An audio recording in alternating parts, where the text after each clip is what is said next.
bonjour Francis, et merci de nous honorer de votre visite, puisque vous serez là ce soir pour une fiction de télévision, oui, dont on parlera tout à l'heure. Alors, Francis, la pandémie a fait que la convivialité, la proximité du public, même pour les comédiens, que ce soit au théâtre, jouer devant des gens masqués, ça nous a obligés à innover et à proposer des choses différentes. Nous avons donc on est parti du principe des masterclass pour en faire des masterclass qui permettent au public et aux internautes qui nous regardent d'en connaître un peu plus sur les invités. Francis Huster, c'est un homme prestigieux, auteur, metteur en scène, acteur au théâtre, et comédien, à la télévision, au cinéma. Donc vraiment la personnalité que tout le monde connaît. Si je vous dis, Francis, Mémé Rose. Mémé Rose, c'était ma grand-mère. Mon grand-père avait donc été déporté à Auschwitz et il est mort là-bas. Et elle s'est retrouvée toute seule à la fin de la guerre. Et quand j'étais tout petit, puisque moi je suis né en 47, dans les années donc 53, 58, dans toutes ces années-là, elle m'emmenait au cinéma. Et le mercredi soir, puisqu'il n'y avait pas cours le lendemain. Et c'est là où j'ai découvert les acteurs, et ce qu'était un acteur. Gabin, Fernandel, Bourvil, Gérard Philippe, Jouvet, enfin, Grégory Peck, James Stewart, Henri Fonda, Marlon Brando, etc. Et je me posais beaucoup de questions dans la salle, parce que j'adorais la musique, je voulais être chef d'orchestre, ma famille voulait que je sois chirurgien, mais quand j'ai été pour les premières fois dans les hôpitaux, parce que mon oncle Albert était dans les hôpitaux, je ne pouvais pas supporter l'odeur du sang. Et je me disais que l'encre de vie qu'est le sang, elle est effacée. Et qu'il fallait, une fois qu'on n'était plus là, laisser une autre encre. Et que cette encre, qui était beaucoup plus intéressante que notre sang, c'était notre âme. Et je regardais les acteurs au cinéma et je me disais, ils ont raison, ils laissent leur âme. Et qu'est-ce qu'un acteur? Et je me posais la question. Et tout d'un coup, en sortant un soir du cinéma, à cette époque-là, il y avait les vendeurs de journaux qui étaient là, demandaient « Il est mort, il est mort, il est mort !» Et je me retrouve dans la rue près du métro 4 septembre avec ma grand-mère. On sortait d'un film de Gabin, justement. Elle prend le journal, elle achète et elle se met à pleurer. Je dis, mais qu'est-ce qui se passe? Et elle me dit, Gérard Philippe est mort, il est mort. Je regarde le journal et je vois ce jeune acteur qui n'avait même pas 40 ans et qui est mort. Et c'était comme si c'était Jean Moulin, Arthur Rimbaud, enfin un héros. Je me disais, mais comment un acteur peut être un héros? Et ma grand-mère, merci beaucoup Mémé, elle dit, tu le remplaceras. Pourquoi elle a dit cette phrase? Boum, le boulet était mis, tu sais, accroché, comme quelqu'un dit, peut-être que la maman d'Mbappé ou la grand-mère lui a dit, tu seras Platini, je veux tout ça, Zidane. Et quand j'ai commencé à faire mes études au lycée Carnot, j'étais vraiment très bon élève, j'allais au concours général de français et tout, j'étais le chef de classe et tout. Et tout d'un coup, je me suis cassé la jambe. Je me suis cassé la jambe au ski, sur le plus petit téléphérique du monde, absolument insensé, qui s'appelle les Blanchettes, à Val d'Isère, le premier jour, comme j'avais déjà mes trois étoiles, et je voulais passer les chamois, or manque de bol, c'était à Val d'Isère. Et Val d'Isère, le gars qui ouvrait le slalom, et à partir duquel, vu son temps, tu avais après médaille d'or, tu vois, tu avais chamois d'or, chamois de bronze, etc. C'était Jean-Claude Killy, merci beaucoup. Alors, or Killy, il s'amusait, et toi, bon, alors je me dis, le premier jour que j'arrive là-bas, allez, je vais faire tout de suite le slalom. Mais comme j'étais fatigué du train, c'était une colonie de vacances à Val d'Isère avec M. Barbier, je mets mes skis, ça fait 20 minutes qu'on est arrivé de Bourg-Saint-Maurice, je mets même pas mes valises à l'hôtel, et je monte pour aller là où commence le slalom, en hauteur. Et je t'assure, le téléski, le plus petit, il fait mais 40 mètres. Je mets le truc entre mes cuisses et je monte. Et je suis là, et je vais chercher mon dossard. J'arrive en bas et il y a un bébé tu vois, genre 1 an et demi, qui est là, juste à l'arrivée de la bosse. Pour l'éviter, je fais ça, schlac. C'est fini. Je viens de me casser l'os le plus pénible de tout, la malléole interne. Je redescends sur une jambe en faisant le malin, puisque comme je savais très bien ce que j'arrive à l'hôpital, le mec me dit, c'est fini mon vieux, tes 15 jours de machin, tu seras sur le lit avec une attelle, et après on m'a opéré. On m'a opéré, donc j'arrive à Paris, j'ai un plâtre par le professeur Judet qui était formidable, ça dure 1 mois, et comme je ne pouvais plus aller, comme tous les autres, en gymnastique, au plein air, ça s'appelait, où on faisait de l'athlétisme ou des matchs de foot, j'ai mon oncle qui me dit, écoute, ça va, puis dans le côté j'aime pas le sang, etc., tout ça, tu vas un peu te durcir, hein. Alors tu vas faire des cours de théâtre, hein, parce que comme ça va te donner un peu de poigne, parce que quand tu dois annoncer à des parents que leur gosse de 11 ans ou 12 ans a 3 mois à vivre, bon, je vais à l'intérieur du lycée Carnot où j'étais, il y avait une petite porte dans la cour d'honneur, et la dame qui s'occupait de ça s'appelait Annette Aas, H2AS, Hamburger, comme hamburger. En fait, c'était la mère de Michel Berger, du futur Michel Berger. Elle était la patronne de ce truc-là, et donc, c'était un conservatoire municipal où tu payais pas, c'était pas comme le cours Simon ou les grands cours. Je pousse la porte, je vois 4 personnes. Un gars qui s'appelle Jacques Weber, qui était élève au lycée, mais un cancre, hein, 2-3 classes en dessous, il n'en avait rien à foutre, lui il voulait être acteur. Et puis je vois Catherine Ferrand, qui allait devenir une grande actrice de la Comédie Française, et puis je vois Micheline Kahn, qui allait devenir une grande actrice aussi, qui a disparu malheureusement, et là-dessus, il y a un gars, tu sais, genre Starsky Hutch, blond, super, qui est là, qui dit, tu veux, c'était François Florent. Il était à la Comédie Française à ce moment-là, et il était le jeune professeur. Il dit, et moi, au lieu de répondre, non, mais c'est parce que mon oncle et tout, je dis, bah, je veux voir ce que je vaux. Pardon.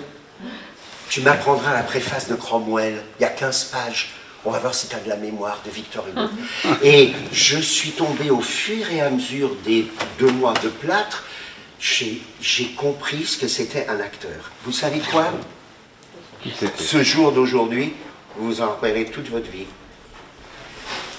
Vous allez comprendre pourquoi. Les 2 mois se passent.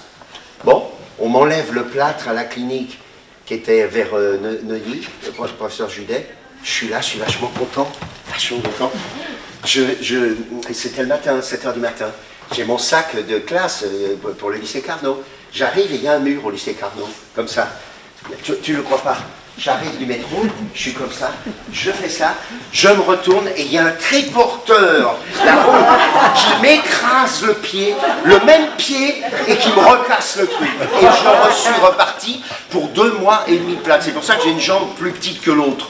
Et ce gars-là, eh ben, il m'a sauvé la vie. Parce qu'à cause de ça, j'ai continué le cours. Et à la fin de l'année, j'ai dit, je vais faire ça. Et à partir de ce moment-là, ça a été le miracle. Et j'ai vraiment toutes les chances absolument incroyables. Je suis devenu donc élève chez François Florent. J'ai eu le premier prix interconservatoire de tous les conservatoires municipaux de France. Après, j'ai passé le concours du conservatoire.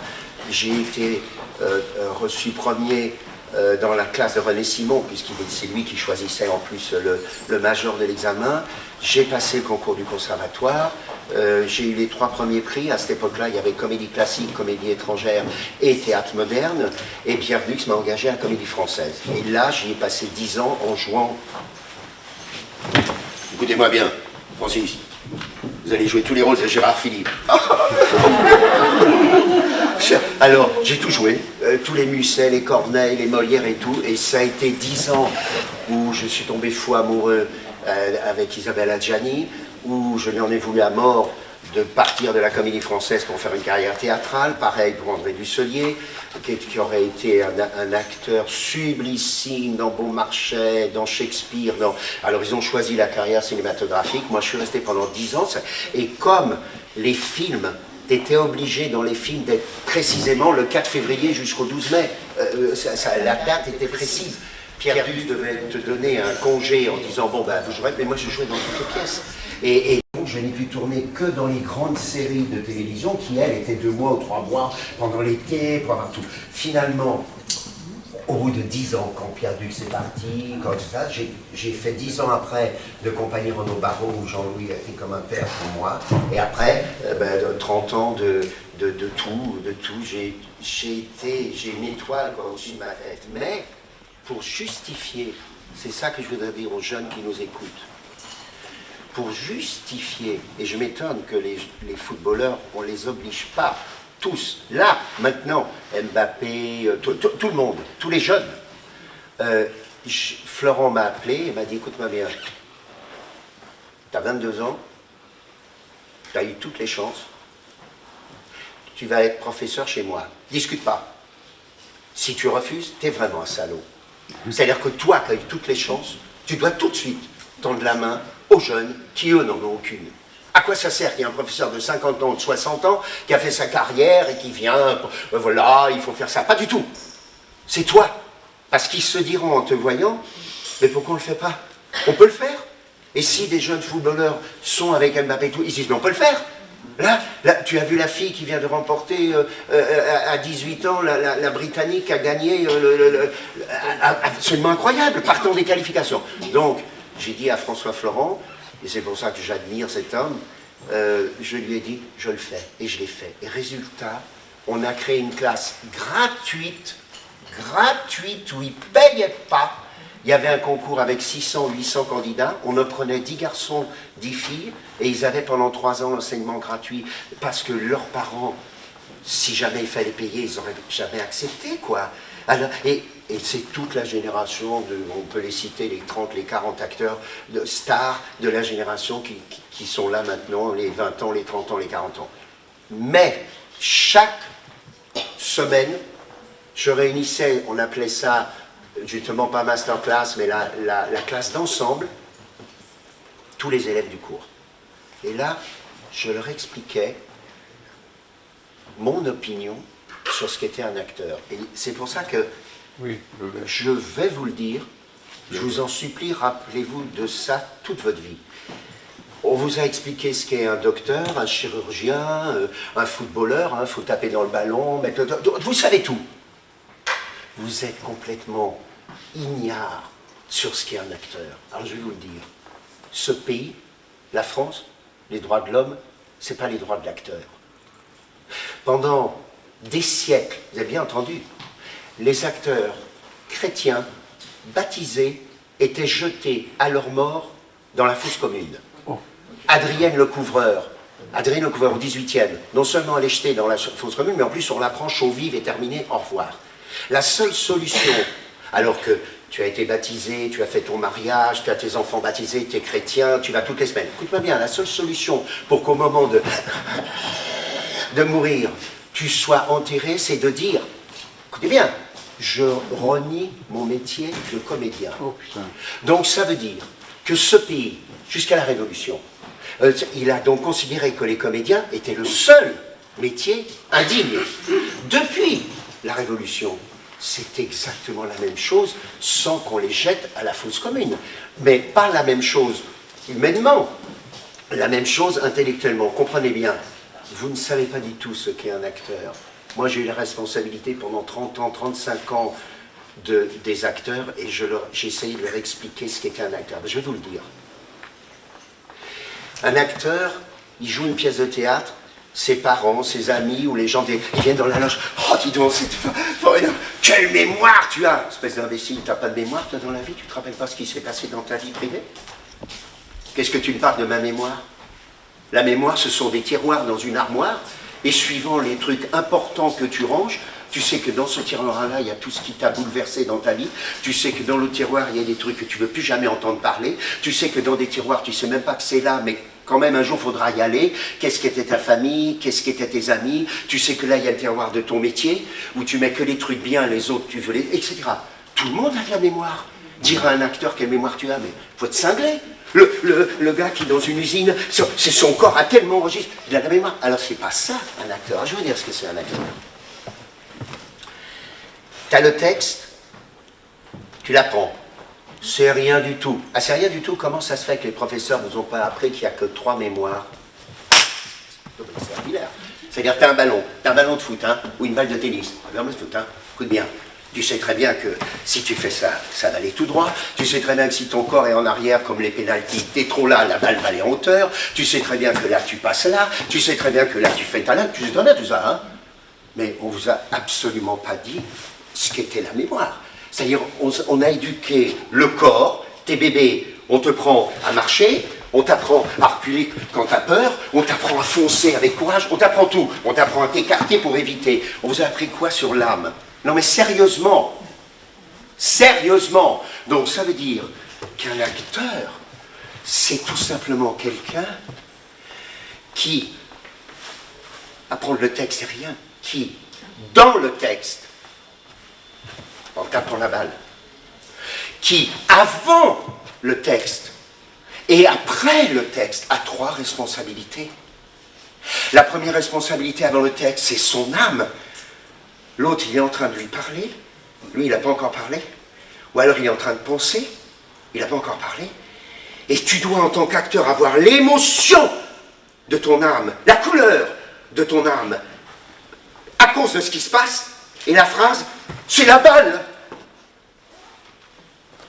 Ton métier, c'est pas de faire ça. C'est ce qui se passe avant. Donc, l'acteur a la responsabilité de l'émotion avant la phrase. Il a la responsabilité de l'émotion pendant la phrase, c'est-à-dire que cette émotion doit se projeter, flaf, dans la phrase. Tu peux pas être fait chier. Ça va aujourd'hui, toi? Donc, tu as l'émotion 1 avant, tu as l'émotion 2 avant, et ce métier, il est extraordinaire. Parce qu'il est comme quand un prêtre, un rabbin, un imam, tout d'un coup, dit quelque chose et relève les yeux, tu partages avec lui. C'est la 3e couleur.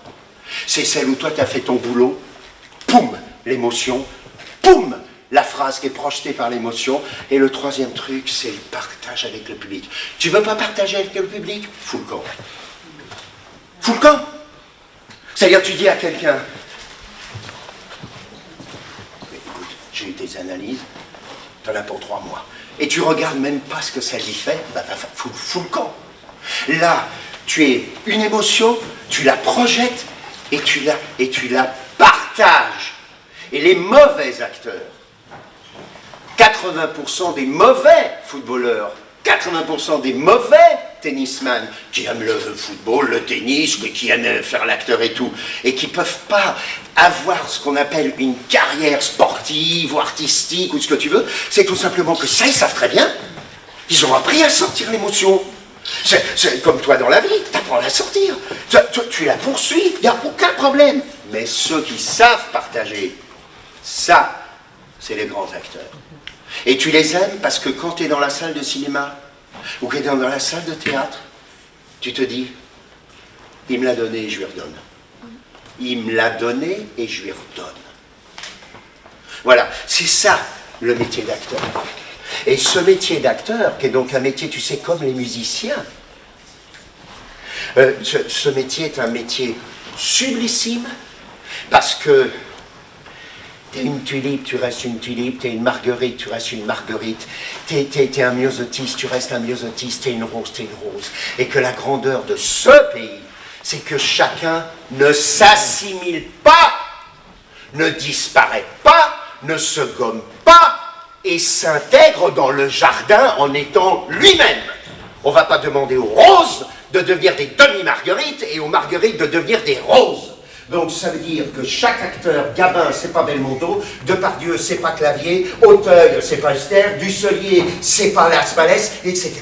C'est ça la beauté de ce métier. C'est qu'il fait comprendre à chaque spectateur que l'important, c'est pas ta tronche. Ça veut dire quoi la beauté? C'est la beauté d'âme. Et c'est pas des mots en l'air, c'est la beauté d'âme. Bourvil, on peut pas dire que c'est Alain Delon.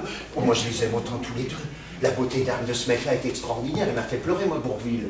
Il m'a fait rire, il m'a fait émotionner. Donc ça veut dire que ce métier est magnifique et peut être fait par tout le monde, vraiment, parce que c'est justement un métier qui défend ta particularité. On a besoin de roses dans un jardin où il y a d'autres fleurs. On a besoin du petit muguet dans le jardin. Et le choix des acteurs, c'est ce que je leur ai toujours dit, c'est pour ça que par exemple la carrière de Lindon est remarquable, c'est que la carrière d'Auteuil, la carrière de Lucchini, c'est-à-dire qu'ils choisissent exactement ce qui leur correspond. Clint Eastwood, ce qui lui correspond. Il faisait des polars, il faisait des trucs. Là, le vrai Clint Eastwood, il nous bouleverse. Voilà, c'est pour ça que c'est un métier magnifique et c'est pour ça que je me bats pour l'entrée de Molière au Panthéon, parce que ça sera le premier, si jamais le président de la République prend cette décision, je l'espère vraiment de tout mon cœur, ça sera le premier acteur qui rentre au Panthéon. Parce que la raison pour laquelle aussi à l'école on vous a menti sur Molière, et, excusez-moi, c'est peut-être la légitimité pour en parler, parce que tous les gens que j'ai cités, que je peux citer, les Villars, les Vitesse, les Chéreau, les Dux, les Roussillon, les Charron, les Hirsch, les Piat, etc., j'ai travaillé. La plupart aussi, je les ai dirigés et tout. Il n'y a que Jouvet que je n'ai pas connu parce qu'il est mort quand j'étais encore petit garçon. Mais tout le monde savait très bien et personne ne pouvait le dire parce qu'il n'y avait pas les moyens que nous, on a aujourd'hui avec Internet, la vérité. Donc Molière a été jeté à la fosse commune. Il n'y a personne dans ce soi-disant cercueil à côté de la fontaine. C'est pour ça qu'on en a mis deux, parce que comme ça, quand on vient prier et que tu es chrétien, au moins, c'est pas, tu pries au moins pour la fontaine alors que tu croyais que tu priais pour l'autre en même temps. Donc ce Molière, il n'a jamais été à l'Académie française, tout simplement parce que c'était un acteur. L'Académie française sont les immortels. Comment tu peux mettre à l'Académie française quelqu'un que tu vas jeter à la fosse commune? Donc ça veut dire que ce Molière, l'œuvre de ce Molière a été complètement magnifiée, mais en même temps c'est son talon d'Achille, par le comédien Molière. Molière, il n'a jamais écrit une ligne des pièces, c'est Jean-Baptiste Poquelin. C'est Poquelin, à la lumière de sa bougie, Jean-Baptiste Poquelin qui écrivait. C'est Charles Spencer Chaplin qui écrivait ses scénarios et qui n'a rien à voir avec Charlot. Et Poquelin n'a rien à voir avec Molière. Molière, c'est comme Coluche, c'est comme... voilà, il a créé son personnage. Donc, si tu veux, il était hors de question de recevoir à l'Académie française Molière, Coluche, Charlot, le personnage. Non, non. S'il n'y avait eu que Poquelin, et s'il n'avait jamais joué ses pièces, bon, ça aurait été comme Corneille, voilà, il n'y a pas de problème, magnifique et tout. Et c'est ça qu'il faut faire comprendre aux jeunes générations, c'est qu'il faut avoir le respect des racines comme de l'arbre. Si tu coupes tes racines, l'arbre il s'effondre. Tu dois avoir le respect, la connaissance, la lucidité d'où tu viens, et tu dois à ce moment-là rajouter dans ces racines et cet arbre ta branche à toi, mais certainement pas couper ta branche de l'arbre et aller ailleurs. Certainement pas.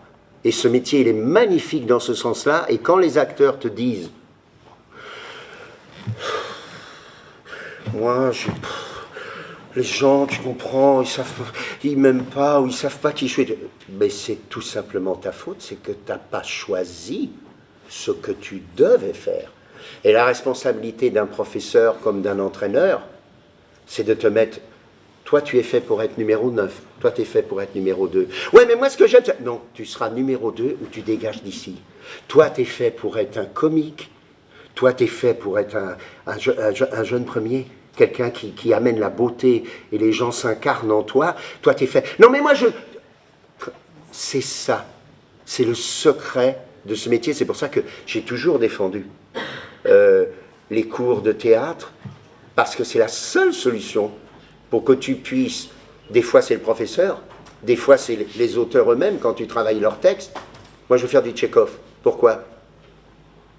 Parce que je trouve que les personnages de Tchekhov, ils sont comme moi, ils disent quelque chose et après ils regrettent de l'avoir dit.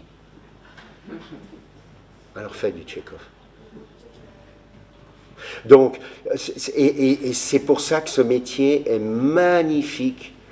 Et je pense qu'après ce que tu évoquais, la douleur du tunnel qu'on vient de traverser, Et le fait que maintenant, avec beaucoup de sang-froid, tu te dis, est-ce que ça va pas recommencer, que ce soit un tunnel de vie, ou un tunnel de terreur, ou un tunnel de guerre, ou un tunnel de révolution, ou un tunnel de ce que tu veux. Tu te dis que c'est peut-être le moment, justement, où, au lieu de se poser des questions, on doit apporter des réponses et dire, je veux ça, je fais ça, je veux ça, je fais ça. Et moi, j'ai énormément d'admiration pour les médias qui sont, je parle de ceux qui sont magnifiques et qui sont un pont entre vous et nous, et j'ai énormément de mépris pour ceux qui justement, dans les médias, vous mentent, vous trompent, et nous mentent et nous trompent. Un dernier mot sur Molière.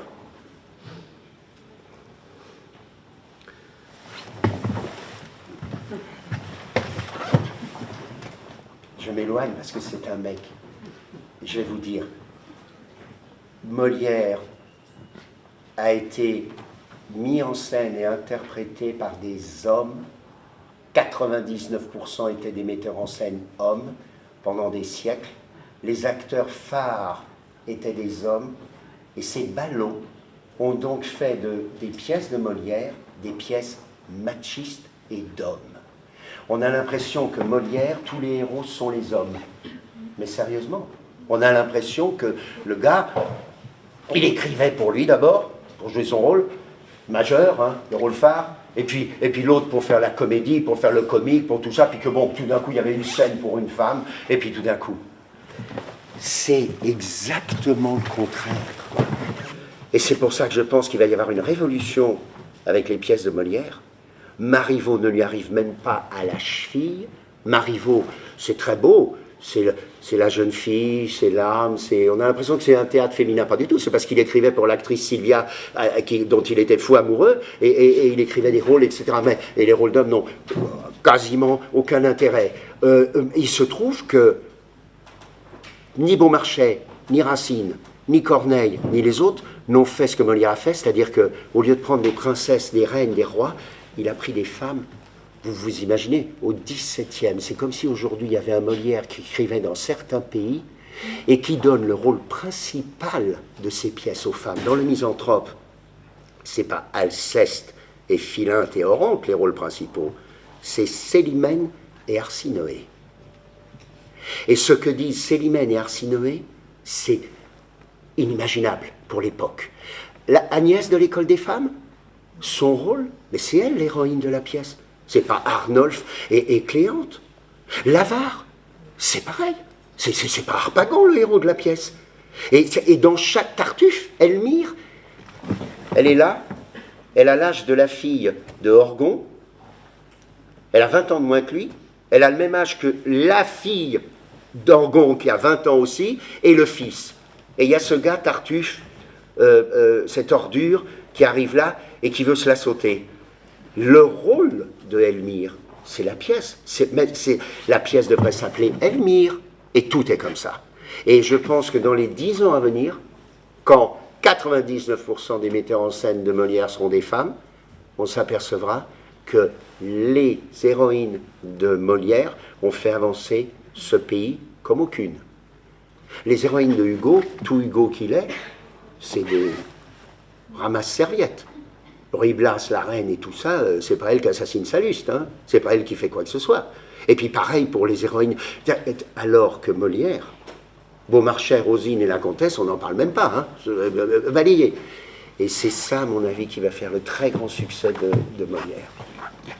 Et relisez les pièces de Molière en pensant que l'héroïne, c'est vraiment la femme, c'est magnifique.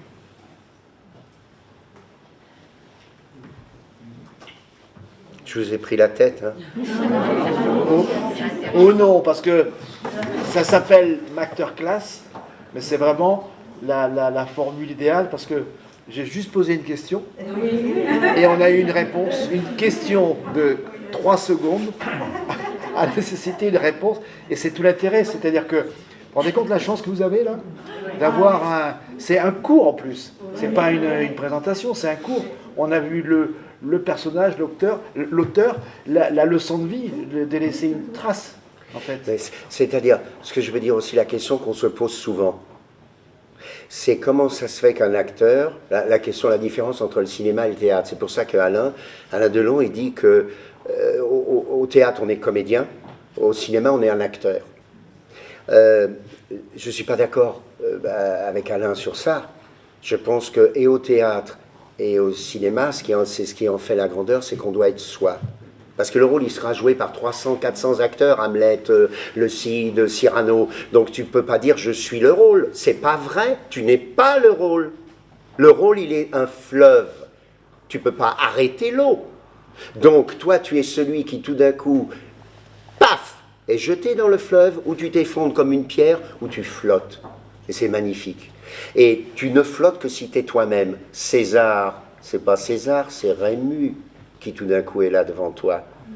Et la question qu'on se pose toujours, quand on est spectateur, c'est, attends, ils sont en train de jouer la pièce là, comment il va la jouer demain? Comment un acteur peut jouer tous les jours la même pièce, quoi, 200 fois, 300 fois, 400 fois, toi? Qu'est-ce que ça doit être emmerdant? Non mais franchement, faire tous les jours la même chose. C'est comme si tu avais un match de tennis et tous les jours c'est Djokovic Federer, Djokovic Federer, Djokovic Federer pendant 300, 400, 500 fois. T'en peux plus, quoi. Or, la réponse, elle est celle-ci. C'est que, oui, tous les soirs, tu fais ta première émotion. Oui, la phrase est le reflet de ta... Mais le troisième, c'est jamais le même parce que c'est jamais le même public. Et il y a des soirs où le public, à cette phrase-là, il te renvoie une émotion incroyable qui t'habite. Et il y a des soirs où il n'envoie rien. Et il y a des soirs où ça le fait plutôt presque stomaquer. Il y a des soirs où ça fait presque marrer. Et donc, la vie d'un acteur, c'est avec le public dans la troisième émotion. Et c'est pour ça que tu peux, effectivement, comme ça m'est arrivé, jouer 600 ou 700 fois la même pièce. Parce que c'est jamais le même public. Et si c'était le même public chaque soir, tu ne pourrais pas.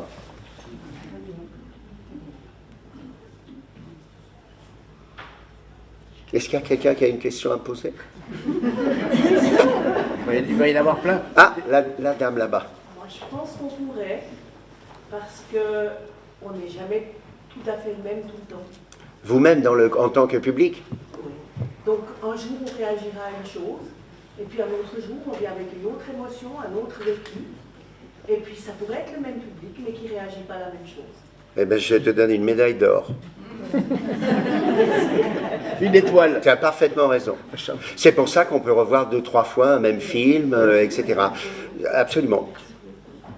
Oui, tu as raison. Mais c'est vrai que certaines personnes voient un film qu'ils adorent des dizaines de fois et ils retrouvent toujours quelque chose de nouveau. De nouveau. Un détail qui avait échappé à la première vue et qui on comprend différemment la scène. Complètement. Et c'est le jeu de l'acteur qui a fait qu'on avait mal perçu peut-être, la perception que l'on a eue est différente de celle qu'on a eue la première fois et de la deuxième.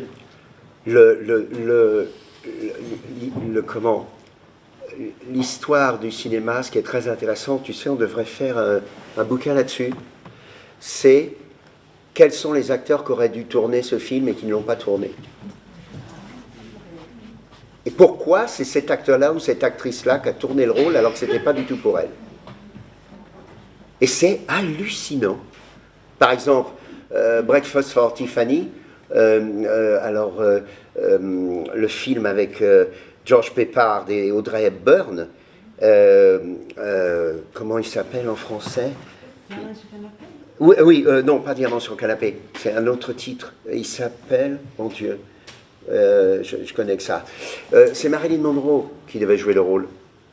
Mais comme le rôle est une putain, qui est donc un soir avec un mec, et puis qui rentre chez elle le matin, puis finalement elle va tomber amoureuse de son voisin, Marilyn n'avait pas voulu jouer ce genre de rôle parce qu'elle était à ce moment-là avec Strasberg en cours de théâtre et elle voulait justement changer d'emploi et enfin jouer. Et à l'inverse, Audrey Hepburn, qui jouait toujours la fille bien bourgeoise, bien sublime, etc., elle a dit je le joue le rôle. Eh bien, elle a joué le rôle, Audrey Hepburn, et c'est vraiment un chef-d'œuvre, hein, c'est extraordinaire. Et elle est magnifique. Eh bien, personne n'a compris qu'elle était putain dans le film. Personne.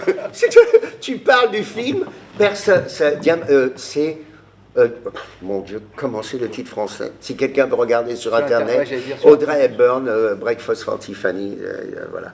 Tu crois que c'est Diamant sur le canapé? Peut-être? Non? Je ne sais plus comment ça s'appelle. Avec qui? C'est avec Georges Peppard? Avec Georges Peppard. Oui, mais je me semble... Que c'est Diamant sur le canapé? Je Peut-être. Peut-être parce que quand elle arrive, New York est complètement vide, parce que Khrouchtchev venait ce matin-là à New York, et donc toutes les rues étaient interdites, et le metteur en scène, Black Edwards, il en a profité pour filmer cette fille toute seule, comme ça, en train de regarder justement les diamants à l'intérieur de la vitrine. Gary Cooper, dans le train, sifflera 3 fois. C'est pas du tout Gary Cooper qui devait jouer le rôle, c'était Gregory Peck, à qui on le proposait, Marlon Brando, à qui on le proposait, mais il coûtait tellement cher, et c'était un rôle de loser pendant presque tout le film, et finalement, à la surprise générale, Gary Cooper dit « je le fais ».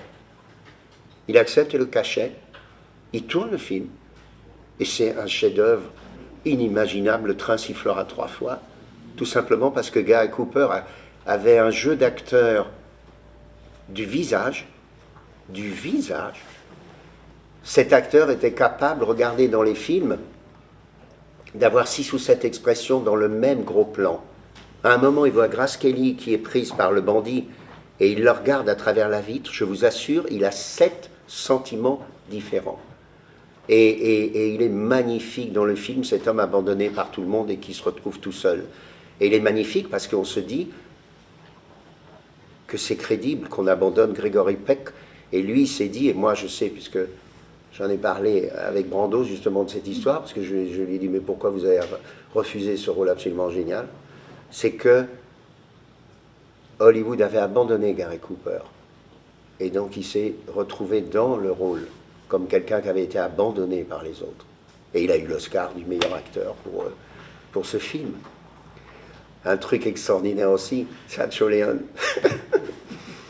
Sergio Leone, il tourne, après tous les succès, avec James Coburn et Rod Steiger,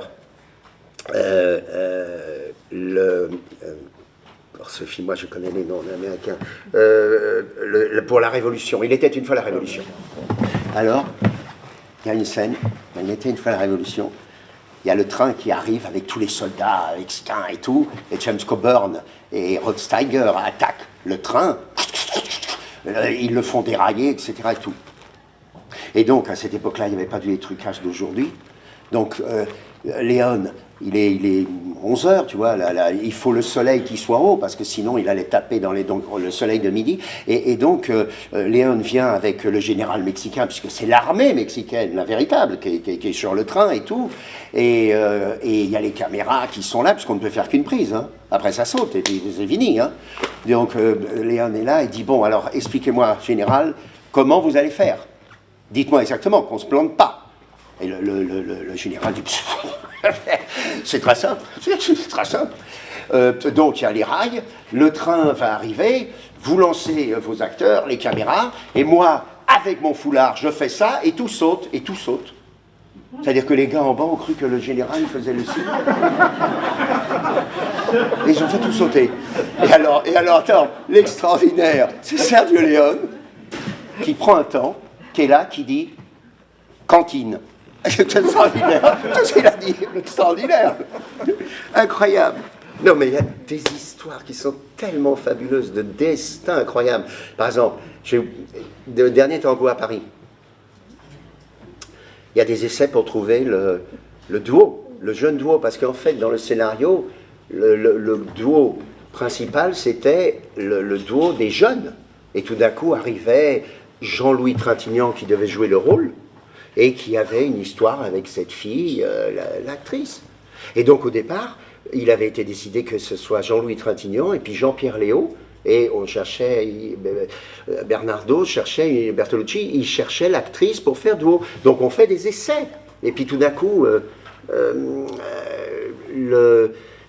je veux dire, Jean-Pierre Léaud est peut-être pas libre, il y avait une embrouille, etc. Donc on cherche un autre couple. Et puis Jean-Louis Trintignant dit c'est hors de question que je tourne ça.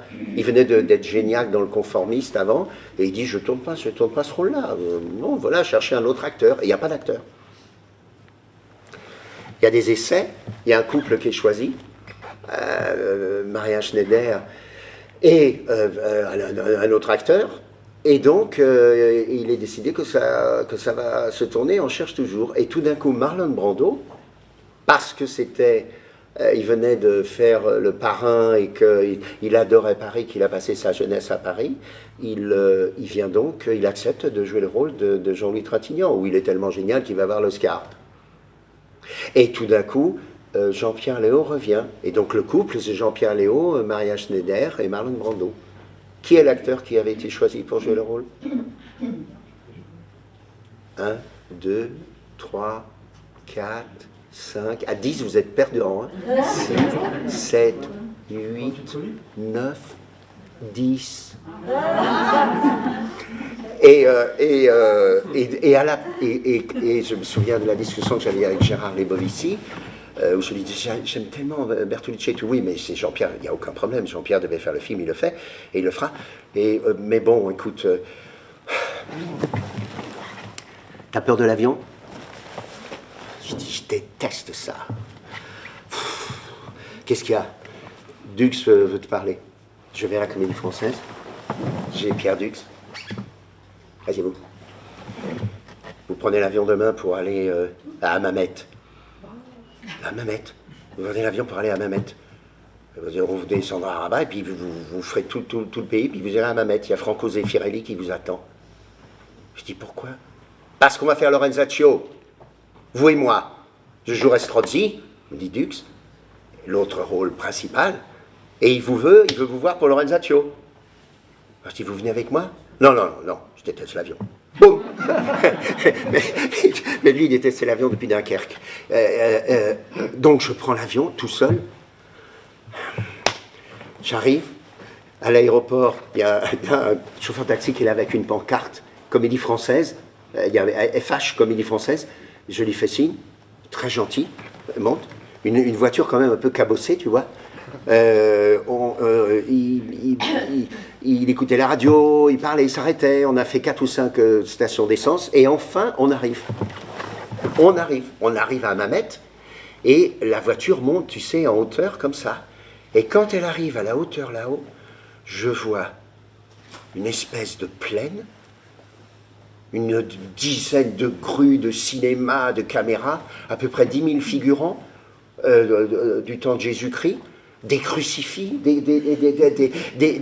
et des chrétiens crucifiés là-haut, et je vois, je sors de la voiture, et je vois quelqu'un avec un drapeau qui me fait signe comme ça, mais vraiment, c'était comme la Maison Rouge là-bas, quoi, à 200 mètres. Et je fais ça, il me fait signe, et j'avance, et je vois 10 000 figurants hébreux qui sont là, qui s'écartent. Je suis quand même le seul au monde, hein, excuse-moi. Je vois Robert Powell qui joue le Christ me faire un clin d'œil. Je suis le seul mec à qui le Christ a fait un clin d'œil. Tu m'excuseras. Attends. Et je vois les grues qui descendent et tout. Et je vois Zeffirelli arriver, courir vers moi, me prendre par le cou, commencer à me parler, etc. et tout. Et je vois la fin de la journée de tournage, des voitures sublimes. On s'en va, on arrive dans un hôtel, mais c'est Hollywood, quoi, incroyable. Je me dis, pour moi, il n'y avait que le Sahara, tu vois, là-bas, que les trucs sublimes. Et alors, il y a 200 personnes et tout, il y a une dizaine d'ascenseurs. Et Zeffirelli me dit, bon, tu montes dans ma chambre, on va se parler, etc. Et moi, je vais à la réception. Et alors là, tu t'es dit, si tu n'as pas une étoile au-dessus de ta tête. Tu arrives à la réception. Monsieur Star, voilà, monsieur Star, voilà, alors vous êtes dans la suite, etc. Alors c'est aussi bien, etc. Et la valise, on s'occupe de la valise, etc. Je fais ça. Je suis de dos, je remets mon pantalon, et je me retourne dans l'ascenseur, et je vois arriver dans l'ascenseur 3 personnes. Et la porte se ferme. Olivia Hussey, qui jouait Marie et qui jouait Juliette dans Roméo et Juliette, Sublissime. Rod Steiger, qui jouait un soldat, un centurion. Et là, à ma gauche, Laurence Olivier.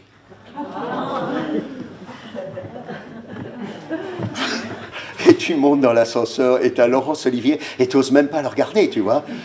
Et après, bon, on passe la soirée, on passe la nuit ensemble, on parle sublissime, il me raconte un génie, Zeffirelli, qui avait été assistant de Luchino Visconti, qui était décorateur aussi, Zeffirelli, et qui va donc monter sur Lorenzaccio, et qui me dit, bah, c'est parfait, c'est abonnement, et je m'en vais, ça y est, je fais Lorenzaccio. Une semaine après, Dux m'appelle dans son bureau et me dit, bon, écoutez, je ne joue pas, t'as pas le temps. Donc la distribution change, donc ce sera Louis Seigné fera Strozzi, et ce sera Claude Rich qui fera Lorenzaccio. Mais je ne sais pas ce que vous avez fait avec Zeffirelli, mais il vous veut. Donc vous jouerez Tebaldo, le peintre, dans la pièce. Et il vous veut à côté de lui, pendant toutes les répétitions. Elle a dit, discutez pas. Je sors, je suis effondré. Mais bon, j'admire tellement Claude, et c'est son retour à la Comédie Française, Claude Rich. Les répétitions sublissimes, t'apprends tout. Tu vois, en 3 mois, t'apprends tout sublime. Et effectivement, la Comédie Française réouvre avec Lorenzaccio. Je peux me permettre de dire exceptionnel. Pourquoi? Parce qu'on joue, et tout d'un coup, pareil que l'hôtel du machin, Claude Rich se foule la cheville. Au bout de quelques représentations, hein, je ne sais plus, une quinzaine, quelque chose comme ça. Et écoute bien, et Claude, il voulait revenir au français quelque temps et puis repartir pour... Il écrivait ses pièces, il tournait, il était, etc. Un acteur sublime. Et Dux me dit, bon, alors, vendredi, vous jouez. Je dis, monsieur l'administrateur, c'est dans 48 heures. Mais alors, vous avez fait les répétitions, vous savez exactement tout. Qu'est-ce qu'il y a? Et moi, j'ose pas dire non, tu vois. Et je dis, parce que c'est parfait. Heureusement que j'avais, pendant toutes les répétitions, et en plus j'avais appris le texte avant les répétitions, et donc je me suis retrouvé à répéter Lorenzaccio tout seul sur la scène, avec Geneviève Casil dans la salle, parce qu'il y a un semainier chaque semaine, un des sociétaires qui est là et qui est responsable pendant une semaine, tu vois, de tout ce qui se passe. Elle était toute seule dans la salle, et moi j'ai fait toutes les scènes de Lorenzaccio tout seul sur le plateau l'après-midi, et le soir je jouais la pièce. Sublime, pièce, etc. Et tout d'un coup, viens dans ma loge. C'est pas la peine de vrai. On va faire l'Eurovision. Je compte sur vous. Je dis l'Eurovision quoi? De Lorenzaccio. Je compte sur vous? Je dis oui, monsieur l'administrateur. Et je referme la porte. Je me rappelle, je me suis retourné, je me suis regardé, j'étais tout rouge. L'Eurovision de Lorenzaccio. Avec 60-80 acteurs du français, les décors, les machins, 3 heures de pièce. Et tu te dis, tu vas être en Eurovision, t'as pas intérêt à te planter dans le t'as pas intérêt, hein. Et moi, si tu veux, je me dis, bon, bah, ça veut dire qu'on aura quoi, 8 millions ou 10 millions de téléspectateurs, quoi. Mais quand même, t'as la trouille, quoi. Bon, très bien. Tout le monde est là, tout le monde est prêt. Ça se rapproche en direct sur la 2e chaîne à 20h30. L'Eurovision de Lorenzaccio. La veille, Dux m'appelle et me dit... J'étais son chouchou, hein, comme son fils et tout. Vous avez toujours fait le malin, hein? Je sais pourquoi vous dites ça. Ça va, ça va. Jean-Luc Boutet est sublime, hein, dans la pièce. Vous êtes d'accord avec moi? Ce sera très beau, ce sera magnifique. Louis, il est beaucoup mieux que moi, beaucoup mieux. Vous serez à la hauteur? J'ai dit à la hauteur de quoi? Je pense que vous aurez 100 millions de téléspectateurs. J'ai dit, monsieur, non, vous aurez 100 millions. La Belgique, la Roumanie, la Bulgarie, l'Allemagne, l'Angleterre, etc. Vous aurez 100 millions. Donc je compte sur vous. Je dis oui. Je ne dors pas de la nuit. On est le jour de l'enregistrement en Eurovision. Les caméras, pour la première fois, sont dans la salle de la Comédie Française. Il y a les 80 acteurs, tu sais, les costumes, les tout. Bon, c'était immense. Et je me dis, ok, je vais... L'Eurovision est à 8h30. À 8h15, tous les acteurs sont comme vous êtes là, avant la scène où on rentre. Tous les spectateurs sont là. La journaliste, la présentatrice, à 8h, a déjà interviewé Perdux. Nous allons, dans une demi-heure, pour la première fois, en direct de la Comédie Française, en Eurovision, etc. et tout. Et Dux, où est Huster? Où est-il? Et je ne suis pas là. Moi, je suis en train de regarder un film avec Belmondo, Place de l'Opéra, au cinéma. Et je suis en train de revenir, comme ça, à l'Opéra, pour aller à la Comédie Française. À 8h20, j'arrive, je vois Pierre Dux derrière la porte vitrée, comme ça, à côté du bus de Molière. Je au tableau de service, monte immédiatement. Je dis, monsieur l'administrateur, moi je suis le seul qui n'est pas mort de trac. Ben, oui, parce que tous les autres, je sais qu'ils sont là, paralysés de trac. Mais ça va, j'ai compris, montez.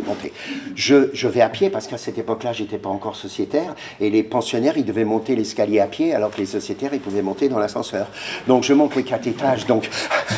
J'arrive à toute blinde, je mets mon costume à toute blinde, je n'ai même pas eu le temps de fermer la porte, je redescends, je suis en train de nouer mon costume, et j'arrive sur scène, et le rideau se lève. Ça a été un tel triomphe que le DVD existe toujours, ça dure 3 heures, regardez-le, hein, c'est exceptionnel, Lorenzaccio Zeffirelli, réalisé extraordinairement, par Jean-Paul Carrère.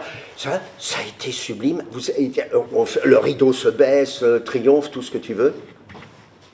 Mais dans la loge.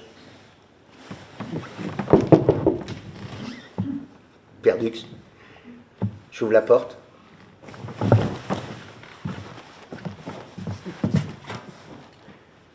« 220 millions. » Il y a eu 220 millions de téléspectateurs dans le monde entier le même soir pour une pièce de théâtre française. Donc si tu veux, à cette époque-là, je crois que c'était 76 ou 77, quelque chose comme ça, tu te rends compte ce que représentait la gloire des grandes troupes françaises, le TNP, le Jouvet, Barrault, Villard, enfin, c'est extraordinaire. Et c'est ça qu'il faut qu'on retrouve absolument. Et la dernière histoire, pour dire que l'étoile, des fois, elle trouve que tu exagères un peu et qu'il faut te donner une bonne leçon.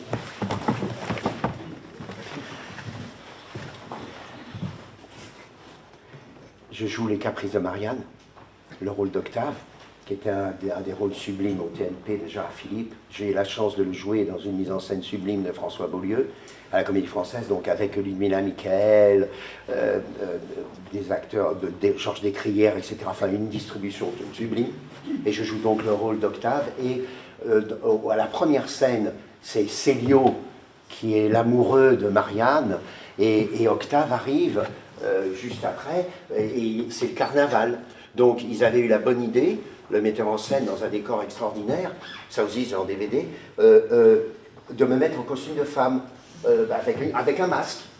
Et il y avait un décor d'auberge. Et dans le décor d'auberge, il y avait un escalier de 3 marches. Et ce jour-là, comme on avait une autre pièce juste avant, l'escalier était un peu décalé. Et moi j'avais un masque. Et j'avais calculé le nombre de pas que j'avais jusqu'à l'escalier. Donc je rentre sur scène. À cette époque-là, la Comédie Française, la première représentation, c'était la Générale de Presse. Donc toute la presse et tout le métier étaient dans la salle, et tu le faisais qu'une fois. Hein. Je rentre. Ah, Célia! Et je viens de me casser la cheville contre la marche qui n'est pas à sa place. Et je sens que je ne peux plus marcher. Par miracle, il y a un des figurants qui était derrière musicien qui avait une canne, et je lui prends sa canne, je la mets sur mon pied, et je joue toute la pièce avec la canne. Alors, évidemment, les gens le remarquent dans la salle. Après après le rideau, je m'évanouis. Et on me transporte à l'hôpital. Et le lendemain, à la une des journaux, il y avait ma photo à l'hôpital. Tu sais, c'était François, les trucs comme ça. Alors la une, et comme quoi j'avais joué la pièce avec la jambe cassée, etc. et tout ça. Et la pièce a eu toutes les récompenses, tous les trucs. C'est là d'ailleurs, je crois que j'ai eu le prix Gérard Philippe. Mais surtout, après, je me suis dit, qu'est-ce que j'ai fait, quoi, pour mériter ça? Eh bien, je vais vous donner, et ça sera la dernière histoire, la raison pour laquelle l'étoile a fait ça. Je joue donc pendant 2 mois avec la jambe le rôle, et au contraire, les gens adoraient ça. Ils venaient voir, ils savaient tout, lui et tous, donc c'était plutôt drôle. Ok, ça se passe très bien. Puis je reçois un coup de téléphone, Jacques Weber, qui était... Enfin, on était les deux amis de tout, quoi. C'était vraiment, bon, comme Serrault et Poiret. Et alors là-dessus, Jacques, qui était à Lyon, directeur du théâtre du 8e, me dit, bon, écoute, on va faire Jacques le Fataliste. C'est une pièce que j'avais fait avec Jacques Spiesser des années avant, où il y a le maître et Jacques, d'après Diderot, et je l'avais adapté et mis en scène, et il y a une table, et on est tous les deux en train de discuter comme nous deux, et ça dure 1h30, et c'est sublime, le texte de Diderot, en costume du 18e et tout. J'ai dit, d'accord, ok, non, parce que je veux quand même le faire, en plus, on le filmera pour FR3, c'est vrai, donc viens, on le joue 2 fois, on le joue l'après-midi, et puis le soir, on filme la pièce, super, super, et je dis, ça t'inquiète pas la jambe et tout ça, mais t'inquiète pas, on s'en fout, très bien. Je vais là-bas. J'arrive à Lyon, sans déconner, hein, pour 2 jours. 2 jours, hein. Bon. Je vois Jacques, et il me dit, écoute, c'est un tel succès, on va en faire 6. Mais je dis, je peux pas jouer au français dans 3 jours. Non, non, mais on en fait 2 aujourd'hui et on en fait 4 demain. J'appelle ça un non-stop. Vous pouvez faire bien, hein. J'appelle ça un non-stop. Je dis, on va faire 4 fois? On est assis, quoi, ça va, arrête, on blablate, on est assis. Est-ce que tu as joué, toi? Ouais, ok, d'accord.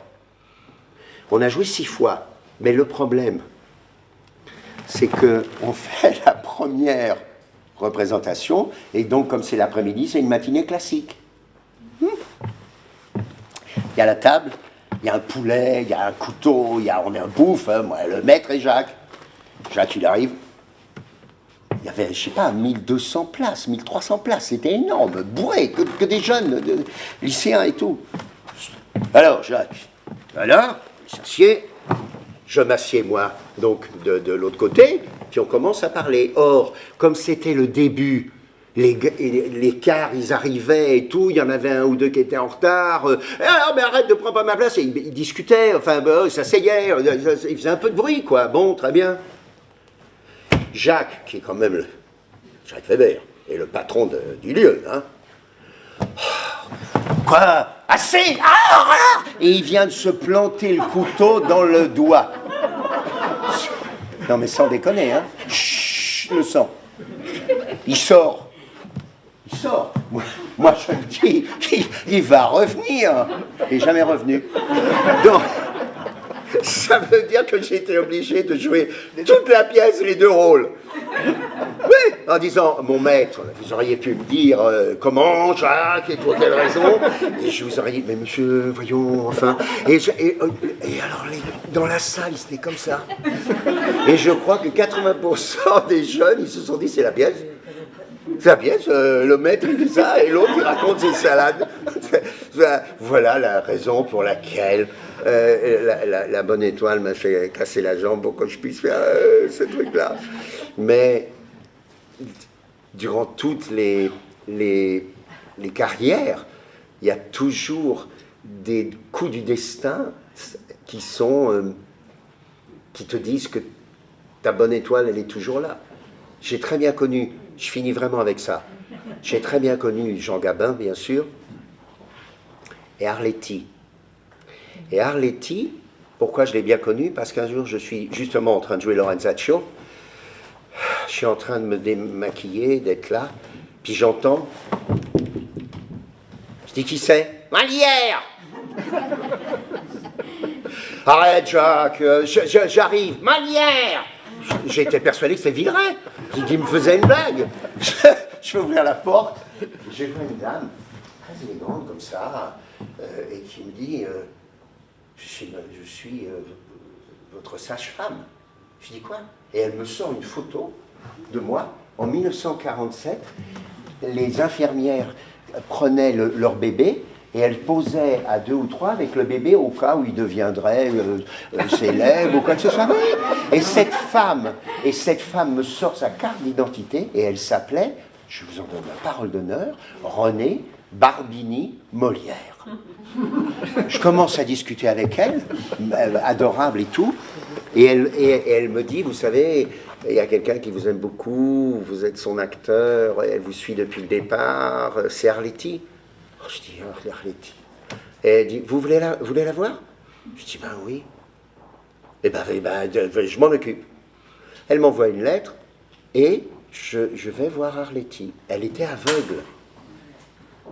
Elle était coiffée sublimement et tout, et elle me prend la main, et elle m'a raconté tout, toute sa vie, sublissime.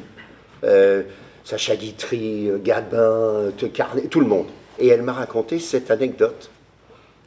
Vous me promettez, après, vous me dites, fous le camp, on veut bouffer, il y en a marre. Pendant le tournage d'Hôtel du Nord, pour vous montrer ce qu'est le cinéma, ce qu'est le destin.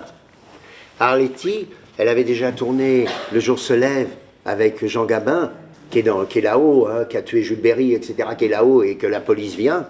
Et elle avait une scène de douche, d'ailleurs, où elle était toute nue, mais la censure avait coupé. Et Arletty, elle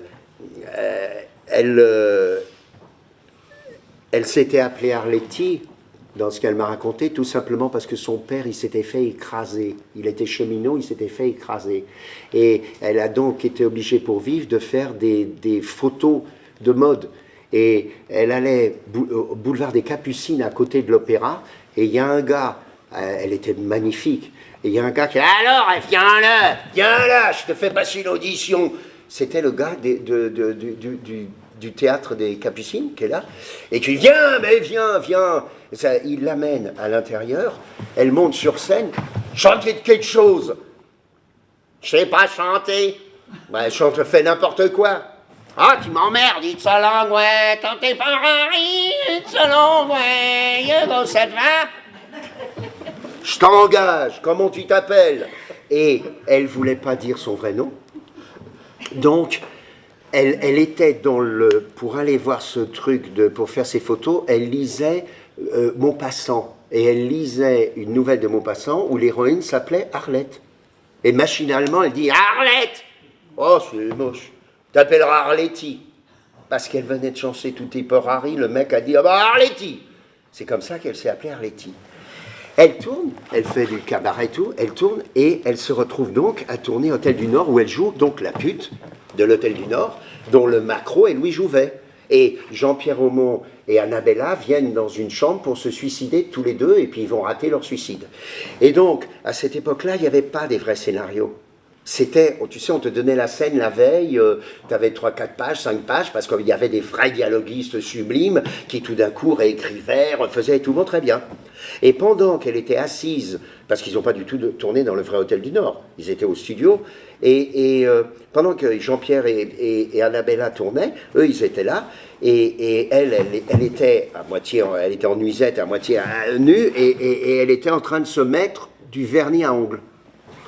Et Jouvet, qui était, tu sais, très élégant, Jouvet, il a dit un jour à Barrault, qui me l'a répété, « Écoute-moi bien, tu vas jouer ton rôle correctement, tu ne joues que le devant. Tu comprends, quand on cire une paire de chaussures, on cire pas que le devant, on cire l'arrière aussi. Toi, tu ne joues que le devant du rôle, joue l'arrière. »